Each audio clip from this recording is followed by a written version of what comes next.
నాకు అయినా మీరు నాయన దయతో ఈ మధుర వచనాలు పలికేరే ఇవి చక్కటి దివ్య ఔషధాలు ఇవన్నీ. మీకు నా ప్రణామాలు. నాకు అధ్యాత్మ యోగాలకు సంబంధించి చక్కటి ఉపదేశం చేస్తూ అంటే కొద్దిగా వివరంగా మరింత చెప్పు. అంటే నువ్వు చెప్పేంత వేగంగా అందుకోలేను, ఎంతో ఉత్కంఠతో ఉన్నవాడిని. సరే, అనంతరం నాకున్న ఇతర సందేహాలు కూడా నిన్ను అడుగుతాను అనగానే అని పల్లకి బరువు పోయడం, దానివల్ల శ్రమ కలగడం ఇలాగే ప్రత్యక్షంగా అనుభవంలోకి వచ్చినా అవి కేవలం వ్యవహార మూలమే కానీ వాస్తవంగా సత్యం కాదని సత్విచారం చేస్తే మిథ్య అని చెప్పి చెప్పేవే ఇదొక్క మాత్రం కాదు, అర్థం చేసుకోవాలి. పల్లకి మోయడం వల్ల శ్రమ, ఇందాక నేనేమన్నాడో మాట తప్పులకే. నీళ్లు గ్లాసు కదులుతున్న నీళ్ళు ఎలా కదులుతాయో, ఎప్పుడైతే ఈ దేహం పల్లకి మోయడం రూపంగా కదులుతుందో మనసు కదులుతుంది. మనస్సు, ఇంద్రియాలు, దేహం, ప్రాణాలు కూడా శ్రమ పడుతుంది. పల్లకి మోయడం సామాన్యంగా మోస్తూ తెలుస్తుంది ఒకసారి. అది ఎవరు కానీ నువ్వు మోయడానికి వేరే పని. మనం పల్లకి తయారు చేసి మోయాలి, చాలా బరువు ఉంటుంది.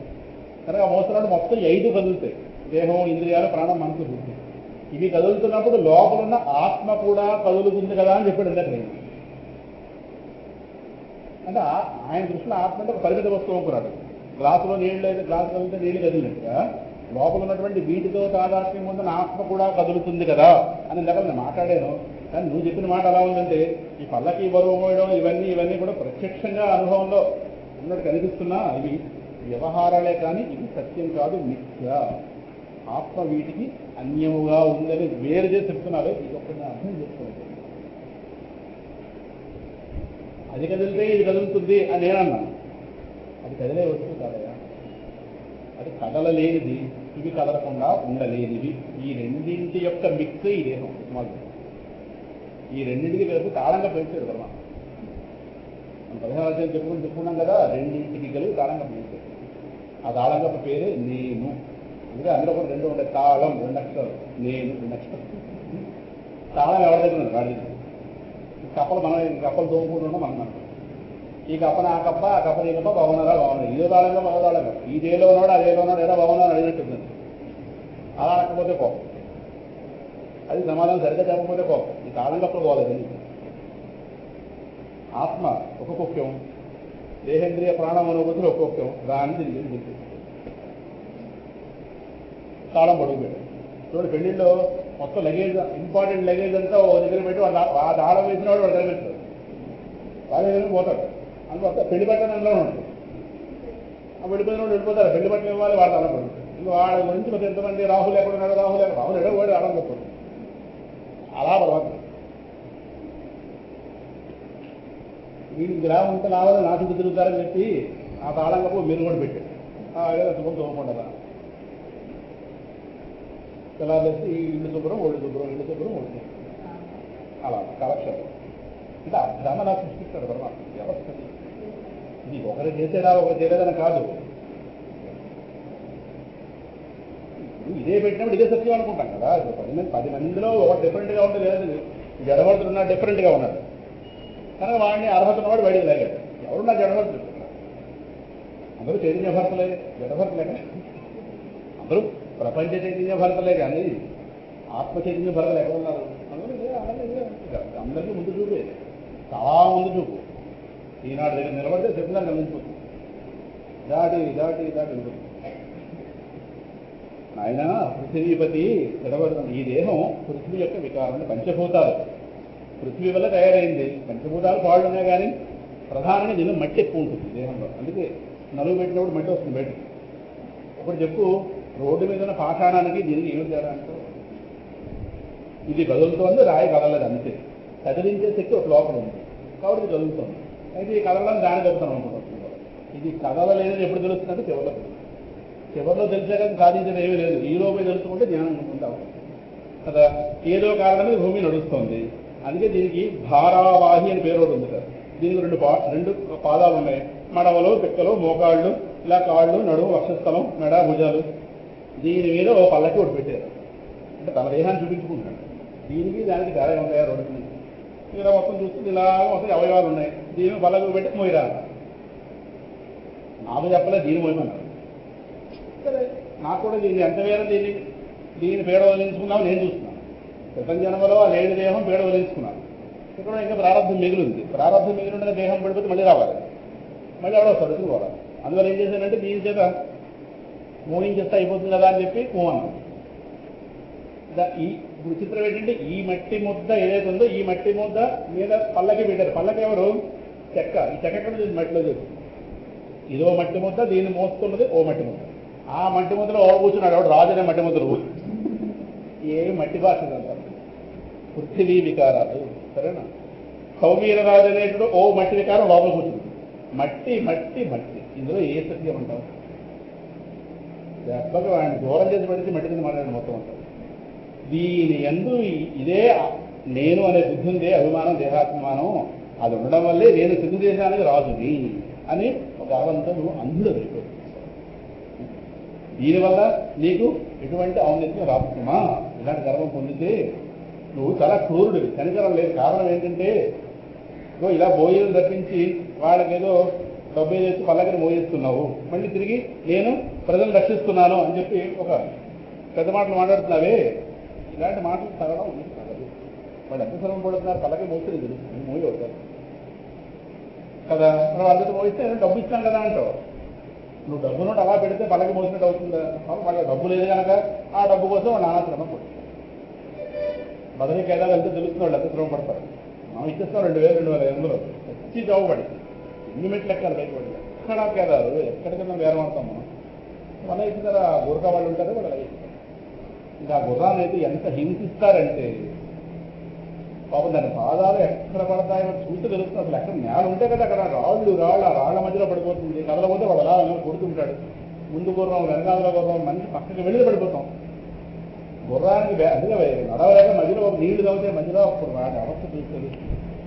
ఎంత హింసిస్తారు వాడు. గుర్రం ఇచ్చేందంటే చెప్తున్నాం, వాడు ఎంత అవస్థ పెడతాడు దాన్ని.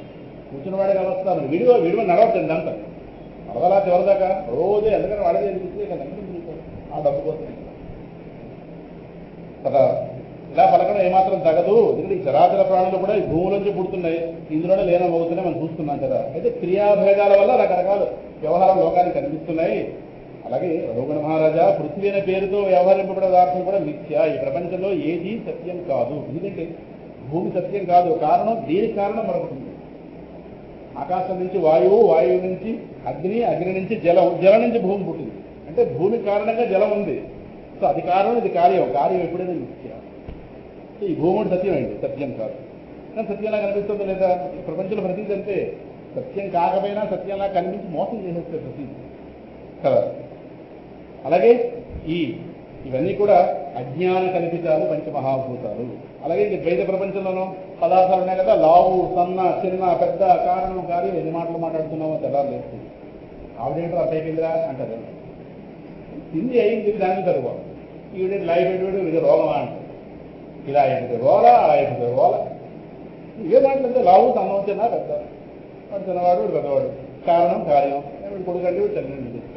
ఇవే మాట్లాడాలి. నలుగురు కూర్చుంటే ఇవేగా మాటలు, చేతనం, అచేతనం. ఈ భేదాలన్నీ ప్రపంచంలో కనిపిస్తున్నాయి. ఇంకా ఇవంతా కూడా భగవంతుడు మాయా కార్యం సుమా సత్యం. ఈ సత్యం అంటే నేను భ్రాంతిలో పడుతున్నావు. పరబ్రహ్మమే సత్యము. అది అంతటా నిండుంది, అద్వితీయం, రెండో వస్తువు లేనిది. అది బయట లోప అనే భేదాలు లేనిది. అదే పరిపూర్ణానంద స్వరూపం. అది సదా నిర్వికారం. అదే భగవంతుడు, అదే వాసుదేవుడు అని పండితులు చెప్తారు. అటువంటి ఆ పరమాత్మ జ్ఞానం ఏదైతే ఉందో, అంటే ఈ మాయకి అధిపతి అయిన వాడు ఎవడు? ఇదంతా మాయ. నీకు తెలిసిందంతా మాయ. నీకు తెలిసింది మాయ, తెలియంది మాయ. దీనికి ఆధారమవుతున్న వస్తువు ఏదైతే ఉందో ఆ పరమాత్మ యొక్క జ్ఞానం మహాత్ముని యొక్క పాదధూళిని శిరస్సు మీద దాల్చడం వల్ల మాత్రమే లభ్యమవుతుంది. శోధింపబడి సర్వశాస్త్రములు రక్షోనాథ వెయ్యేటికి గాథల్ మాధవ సేముషి తరణి సాంగత్యమునంగా దుర్మేధం దాటగలుగుతుంది. ప్రహ్లాద కానని వాని నూటపని కానని వాడి విశిష్ట వస్తువులు కానని పని కర్మములు దైవని కొందరు కర్మబద్ధులై కానలు విష్ణు, కొందరు అటకందులు అకించన వైష్ణవాంధుని సంస్థాన రజోభిచిత్రం సంస్థ.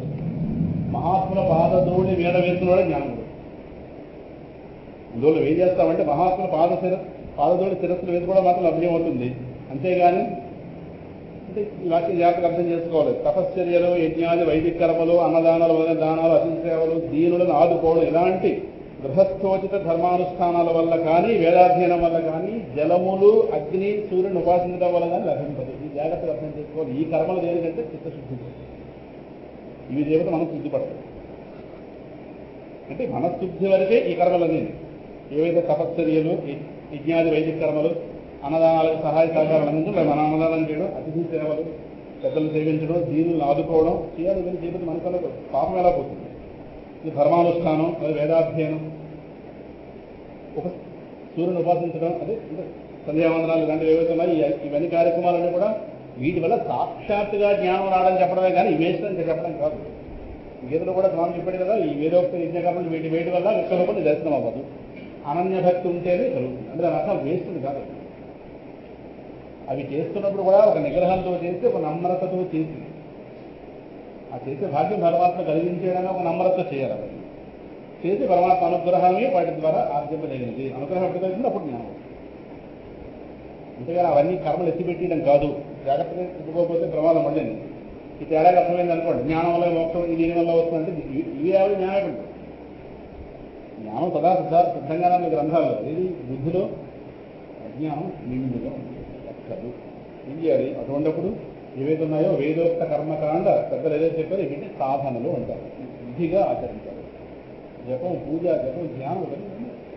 మన మనస్సు మనం కూర్చోమంటే కూర్చోవాలి, లెమ్మంటే రావాలి. ఇప్పుడు మన మనస్సు చెప్పినట్టుగా మనస్సు చెప్పగానే కూర్చోమంటే కూర్చొని లెమ్మంటే లేస్తాం లేదా? అదే అప్పుడు అలా చేయాలి మనం. ఆ స్థితి వచ్చేదాకా ఇవి తప్పవు. ఆ స్థితి వచ్చిన తర్వాత వీటితో పడలేదు. అప్పుడు జ్ఞానం ఇస్తాం. ఈలోపు జ్ఞానం అంటే ప్రమాదం కూడా. అందువల్ల కారణం ఏంటంటే మహర్షుల గోష్ఠిలో ఆ శ్రీహరిక గుణాల చర్చ జరుగుతుంటుంది. వాళ్ళ చర్చల్లో విషయాల ప్రసక్తి ఉండదయ్యా మహాత్ముల కథలోని. అందువల్ల నిత్యం భగవత్ కథాశ్రవణం, కీర్తనం వల్ల మోక్షం కాంక్షించేటటువంటి పురుషుడు బుద్ధి కాస్త పవిత్రం అవుతూ ఆ వాసుదేవుడు ఎందుకు మనసు కాస్త లగ్నం అవుతుంటుంది. నా సంగతి చెప్పంటావా? నీకు నాకు సంబంధం ఉంది. నేను పూర్వజన్మలో భరతుడనే రాతుంది. లౌకికమైన పారలౌకికమైనటువంటి విషయాలన్నింటి పూర్తిగా విరక్తి ఉండైపోయి భగవదారాధన ఎందే పూర్తిగా నిలబడున్నాను. దిక్కుమాల పిల్ల, ఈ జింక పిల్ల అప్పుడు నువ్వు తండ్రివి, జింక తల్లివి, నీ జ్ఞాపకం ఉండలేదు. నువ్వు కాస్త అప్పుడు జింక జన్మలో ఉన్నదాన్ని, నువ్వు తల్లివి, నువ్వు కాస్త ఆ పిల్లలు కదా ఇలాంటి సందర్భంలో ప్రసవించి వెళ్ళిపోయావు. దాని మీద నమ్మకం నీకు నాకు. ఎందుకంటే ఇంత డైలాగ్ నడిచింది. నువ్వు ఆ జింక అక్కడి నుంచి వెళ్ళి నేను చక్రవర్తి భర్తలు అన్నాడు, నువ్వు తల్లి జింకవి, అక్కడి నుంచి వెళ్ళి అక్కడికి వచ్చాను. మొత్తం మీద ఆ జింక పిల్ల మీద ఆసక్తి పెంచుకోవడం వల్ల పూర్తిగా పరమార్థం నుంచి భ్రష్టుడు అయిపోయి మళ్ళీ లేడనే పుట్టాను. అయితే కృష్ణ పరమాత్మ నిరంతరం ఆరాధించడం వల్ల మృగంగా ఉన్నప్పటికీ పూర్వజన్మ స్మృతి కోల్పోలేదు. ఇది నాకు భగవంతుల దైవం లభించినటువంటి అవకాశం. పూర్వజన్మ స్మృతి కోల్పోలేదు. అందువల్ల ఇప్పుడు ఈ జన్మలో కూడా జనసాంగత్యానికి పూర్తిగా విముఖుడిని. మళ్ళీ ఎవరితో కలిస్తే మళ్ళీ ఎవడే మోహంలో చూపిస్తాడు అని చెప్పి విముఖుడై ఉండి నిరాసక్తుండై మీ దగ్గర పోల్చితేవే కరెక్టే గుప్త రూపంతో సంచరిస్తున్నాను. అంటే అసలు రూపాన్ని లోపల దాచుకుని, గుప్త రూపం అంటే అసలు రూపాన్ని లోపల దాచేసుకోవడం. గుప్త అంటే రహస్యం అని అర్థం. పైకి మాత్రం ఏదో ఒక పిచ్చివాళ్ళలాగా, ఒక అవుటివాళ్ళలాగా, మూగివాళ్ళలాగా దేనికి స్పందించకుండా. దేనికి స్పందిస్తే కొంప మునుగుతుంది, నేను స్పందించకుండా ఉంటున్నాను. నువ్వు మాత్రం నీకున్న సంస్కారానికి ఎంతమంది పోల్చావు. అయితే ఇంతోటి దాన్ని నీతో మాట్లాడక్కర్లేదు, కానీ నీకు నాకు 2 జన్మల క్రితం ఫ్రెండ్షిప్.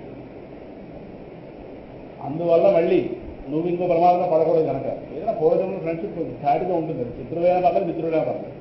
ఇప్పుడు కొత్త పద్యాల కన్నా పూర్వం పద్యాలు మరి అలా ఉంటాయి తప్పదు. అందువల్ల నీకు ఏదో క్షేమం కలిగించడం కోసం నేను ఎంతసేపు నీతో ప్రసంగించడం వస్తుంది. అంతేగాని నువ్వంటే భయపడిపోయి కాదు, నువ్వు రాదు అంటే నువ్వు పేక తీసేస్తావని కాదు. ఎంతమంది ఒకరు పేక తీయబోయారు, వాళ్ళ పేక లేదు. నువ్వు కొత్తగా చేయలేదు, ఏం లేదు. నువ్వు చేసినా పెద్ద నాకు నష్టం లేదు. సరే, నేనంటే నీకు అర్థమైంది కనుక నువ్వు కవిల శిష్యుడు కనుక, సామాన్యుడు కాదు కనుక అర్హత పొందున్నాడు కాబట్టి నోరు విప్పేది. లేకపోతే ఇప్పటిదాకా నోరు విప్పనేలేదు జన్మలో. ఫస్ట్ మాట్లాడేది నీతో. సారాంశం చెప్పమంటావా? విరక్తులైన మహాపురుషుల సాంగత్యంచే లభించినటువంటి జ్ఞానమనే ఖడ్డంతో మానవుడు ఈ లోకంలోనే ఈ మోహబంధాలు, ఈ లోకంలోనే ఈ జన్మలోనే ఇప్పుడే ఇక్కడే స్పష్టంగా ఉంది. ఈ మోహబంధాలు, మోహం ఏం చేస్తుందంటే పోస్ట్ పోన్ చేస్తుంది. తర్వాత చూద్దాం, ఆ తర్వాత చూడడానికి తర్వాత రాదు. ఇంకా ఎక్కడ అయిపోతుంది. మనం అలా చూస్తూ కూర్చుంటాడు, తర్వాత మనకు రాదు. దీని తర్వాత ఎక్కడొకటి అయిపోతుంది. ఎన్నే తర్వాత హైదరాబాద్ వెళ్ళాక గోదావరి కథలు దగ్గర వెనక చూసి బట్టి ముందు కథలకు ఏం లేదు ఇంకేం అలాగే తర్వాత అంటే ఎక్కడో ఆ తర్వాత ఎక్కడో కనుమూత ఉంటుంది. ఆ కనుమూత ఇది తర్వాత కనుమూత ఇది తర్వాత ఉండదు. ఇక ఆ తర్వాత ఏ పరిస్థితులు ఉంటాయి ఏం తెలుస్తుంది. అందువల్ల ఈ లోకంలోనే ఈ జన్మయందే మోహబంధాలను ఛేదించాలి. భగవానుడి యొక్క లీలా వైభవాలను వినడం వల్ల కీర్తించడం వల్ల అతడు సంసార బంధాల నుండి విముక్తుడై పరమాత్మని చేరుతాడు. హరిం తదీహా కథన శృతిభ్యాం లబ్ధ స్మృతిర్యాత్పాలమధ్వన. భగవానుడి యొక్క వైభవాన్ని విను, కీర్తించు, జ్ఞానశ్రవణం చేయు, అలాగే కొద్ది దేహాత్మభావం తగ్గించుకుంటా. ఈ విధంగా చేస్తే నువ్వు వస్తావు, ఈ దేహంలో ఉండగానే విముక్తి పొందుతావు తప్పకుండా అని చెప్పి జడభక్తుల వారు మరికొంత ముందుకుంది. కానీ ఇక్కడ ఆపుతాం. ఇదేంటంటే ఈ సంసారాన్ని అరణ్యంగా మహాత్ములు చూపించారు. మనం సంసారాన్ని అరణ్యంలో ప్రవేశించాం. సంసారారణ్య వర్ణనం ఎంత ఒక అధ్యాయం ఉంది. ఈ సంసారమైన అరణ్యంలో వెళ్ళిన తర్వాత కొంత దోపిడీలు ఉండదు. అందులో ఏంటుంది, కొన్ని చోట్ల ప్రమాదకరమైన మృగాలు, సంసారంలో అదే అడవిలో భయంకరమైన ఈగలు ఉంటాయి, ఒక రకమైన ఈగలు. ఈ సంసారంలో ఈగలు ఆ ఈగ పుట్టిందంటే మరి అంతే, విషపూరితమైన కీటకాలు కొన్ని ఉంటాయి, ఇందులో ఉన్నవాళ్ళు అని ఇలా మొత్తం మీద సంసారారణ్యం అని ఏదో అందులో ప్రవేశించున్నాం కదా. ఇందులో ఏవేవి జరుగుతున్నాయో వీటిని ఓ కొండ చెలువ, ఓ సర్పం, ఓ ఇంకోటి అండి ఆయా ప్రాణులతో ఆయా జీవులుగా ఆయా ప్రమాదాన్ని మహాత్ముడు ఒక అరణ్య వర్ణన, దీని ఏమంటారంటే కథానిక అంటారు. ఒక రూపంగా చెప్తే బాగా తేలిగ్గా ఎక్కుతుంది. ఒక కథలో చెప్తే, ఒక సన్నివేశ పరంగా చెప్తే ఎప్పుడైనా జ్ఞానం వేరం పడుతుంది. ఒక కథ సహాయంతో కానీ, ఒక దృశ్యం సహాయంతో కానీ, ఒక వస్తువును చూపించే సహాయంతో కానీ వెంటనే పడుతుంది. లేదంటే ఊహించుకోవడంలో మనసు కొంత శ్రమపడి కొంత తెలిసేది.